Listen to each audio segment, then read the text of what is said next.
ቻይና ኮንዶምን ጨምሮ በተለያዩ የወሊድ መከላከያዎች ላይ የተጨማሪ እሴት ታክስ መጣል ልትጀምር ነው። ቻይና ከፈረንጆቹ አዲስ ዓመት ጀምሮ የወሊድ መከላከያ መድኃኒቶችና ምርቶች ከታክስ ነፃ እንደማይሆኑና የ13 በመቶ የተጨማሪ እሴት ታክስ እንደሚጣልባቸው አስታውቃለች።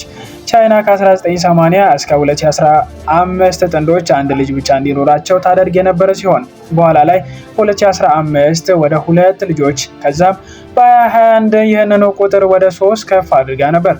የሚወልዱ ህጻናትን ቁጥር በእነዚህ ጊዜያት ለመቀነስም የወሊድ መከላከያ ከ30 ዓመታት በላይ ከታክስ ነፃ ሆኖ ነበር። በ2024 9.5 ሚሊዮን ህጻናት በቻይና ሲወለዱ በ2019 ከተወለዱት 14.7 ሚሊዮን ህጻናት 1/3 ብቻ እንደማለት ነበር። የሞት ቁጥር ከሚወለዱት የበለጠባት ቻይና ብዙ ህዝብ የሚኖርባት የሚለውን ስያሜም በ2023 በህንድ ተነጥቃለች። በ2020 በቻይና በአጠቃላይ 5.4 አሳይቷል።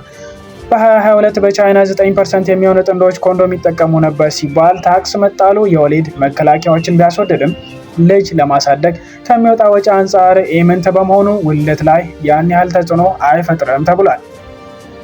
በሌላ በኩል ደግሞ የታክስ ጭማሪው ሰዎችን ለተላላፊ በሽታዎች እንዳያጋልጥ ተሰግቷል።